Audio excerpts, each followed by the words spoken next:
So welcome back. So as we were talking about, to fit fast food into a healthy diet, you have to make more nutrient-dense fast food choices and make sure other meals and snacks eaten throughout the day supply the nutrients that are not obtained from fast food.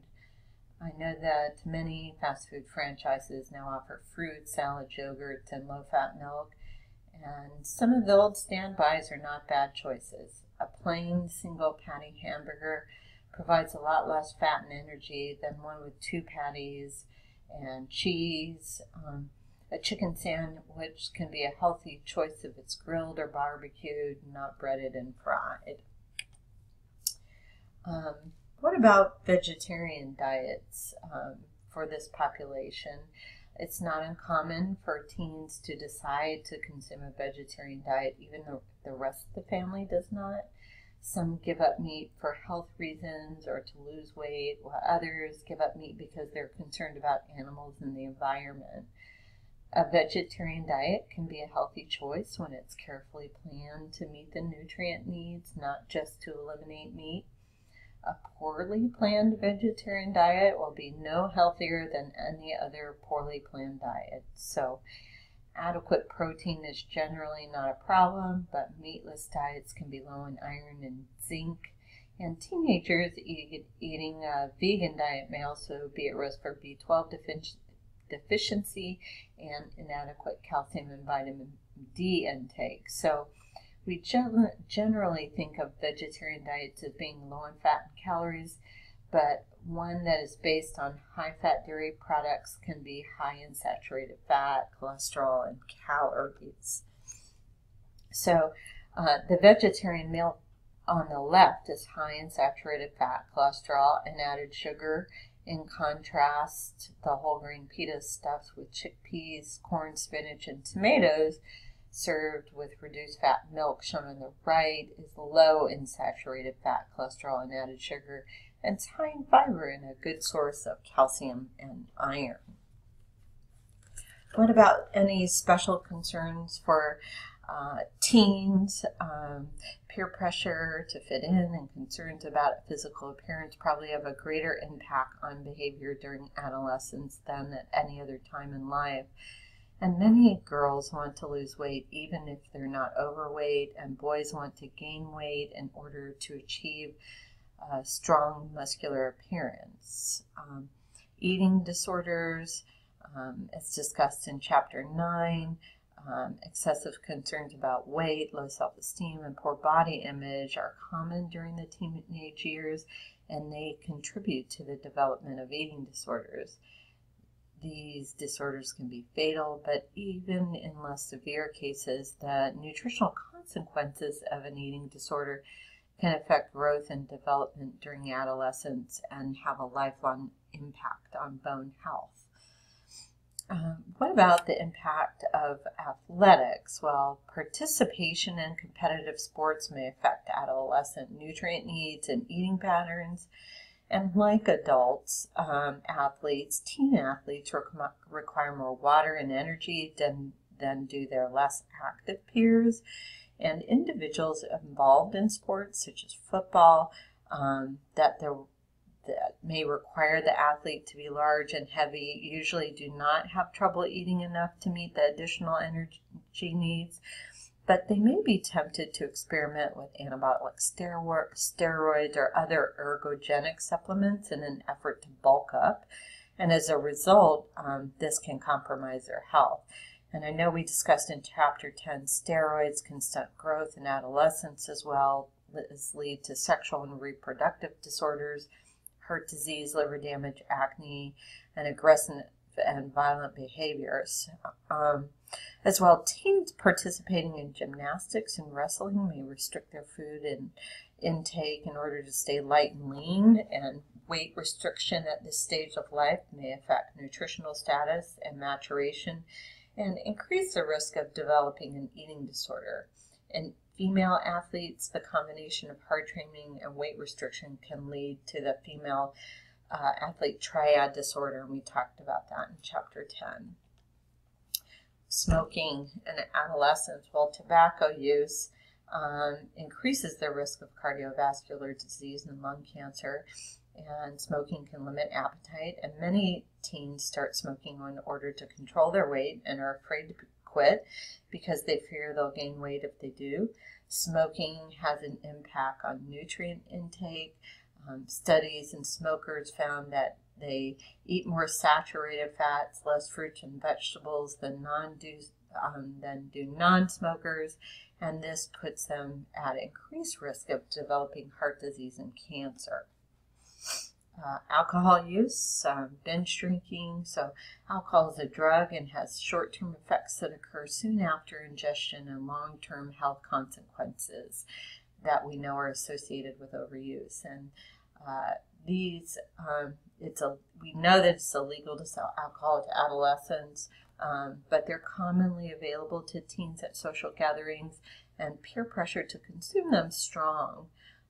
Binge drinking involves consumption of 5 or more drinks in a row for men or 4 or more drinks in a row for women in about 2 hours, and it often leads to dangerous risk-taking behaviors and blood alcohol levels that are high enough to cause loss of consciousness, coma, and even death. We also know that consumption of alcohol with caffeinated beverages is common among teens and is particularly dangerous. The stimulant effects of the caffeine counters the depressant effects of the alcohol, but judgment and motor functions are still impaired. The person is drunk but doesn't feel drunk, and as a result, he or she may drink to the point of alcohol toxicity and think it's safe to get behind the wheel of a car. Okay, so what about the adult years? So the benefits of a healthy diet don't stop when you stop growing.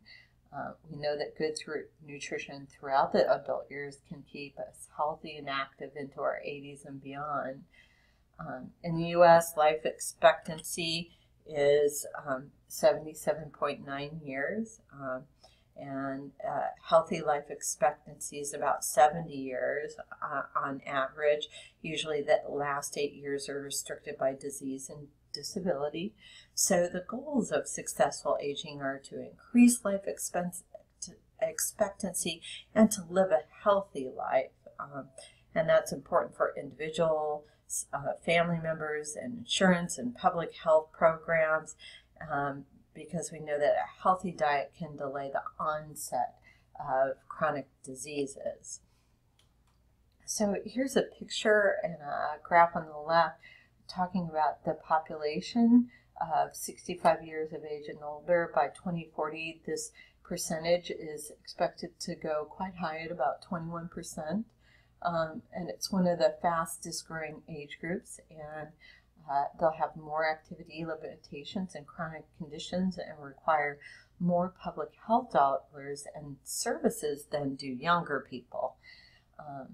On the right, we know that our chronological age is not always the best indicator of a person's health. A person who's 75 may have the vigor and health of someone who is 55 or vice versa, and I see this all the time. Some older adults are healthy, independent, and active, while others are chronically ill, may be dependent on others, and are at high risk for over and undernutrition. So what about aging? What is it? So aging is the accumulation of changes associated with a responsible for an ever-increasing susceptibility to disease of death, and it's a loss of cells and cell functions occurring throughout life, but the effects are not normally felt for many years because organisms start with more cells and cell function than we need. And we have the reduced ability to repair damage and resist infection. So what about lifespan? Well, the maximum age to which members of a species can live, and that's what it means. Humans, about 120 years maximum. And how long we live and the rate of aging is determined by our genetics, our lifestyle, and avoiding accidents, disease, and environmental toxins. So you can see the interconnection here of environment, disease, accidents, toxins, lifestyle, nutrition, exercise, and stress, and genetics, or susceptibility to environmental stress, and our ability to repair cellular damage from cells that are dying in our body.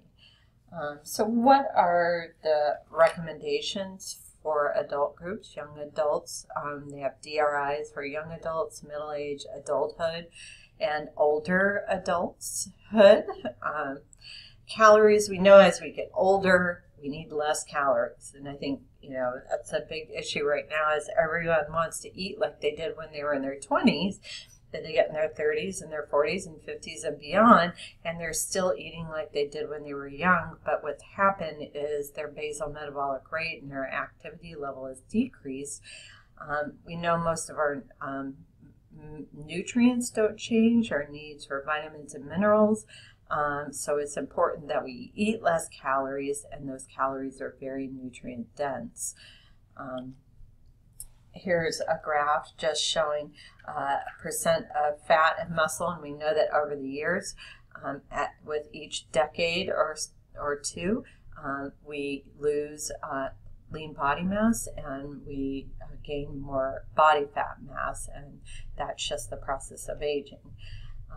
Nutrient needs of concern for older adults, the RDA is greater for B6.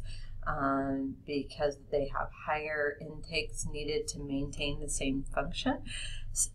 Greater risk for RDA is greater for B12 due to atrophic gastritis, and that can be, B12 absorption can be reduced, causing types of anemia, and they may need B12 shots or B12 supplements. Iron, the same as adult men of all ages, and women is a little bit higher. Calcium, still greater needs for calcium and vitamin D during the adult years to ward off advancing osteoporosis. They're at increased risk of malnutrition because just what I said is decreased muscle size and strength, increases their risk for falls and fractures, declining immune system, they have increased infections, cancers, and autoimmune diseases, and chronic conditions change nutrient requirements and decrease appeal of food and impair ability to obtain and prepare an adequate diet. So be sure to watch the videos this week on the elderly, and I think you'll get a good sense of malnutrition and the challenges of the older adult. Physical problems and malnutrition, arthritis, so they have difficulty, cooking or preparing food or doing some of the things they could do before. Declining vision, macular degeneration, and cataracts make vision more of a challenge. And osteoarthritis, so fragile bones, and this can cause frequent fractures and make it difficult for exercise when their bones are hurting, or they have injuries, or they've had fractures. Here's a picture of a cataract. It's the clouding of the lens in the eye, and it impairs the vision. This is very challenging. Surgery can happen to help, but it's very difficult. Dementia, that's common, increases with age. Dementia involves impairment in memory, thinking, or judgment. And it can affect activities of daily living and relationships, and depression can go along with that. Increased risk of malnutrition is older adults on a lot of medications, or maybe they're many of them live below the poverty level and don't have enough food. Health during our adult years can help you have healthier older years, and regular exercise, maintaining that through our adult years, and even food assistant programs or assisted living and type situations can help prevent food insecurity. There is a lot of talk about eating less. Does that make you live longer? So read about that.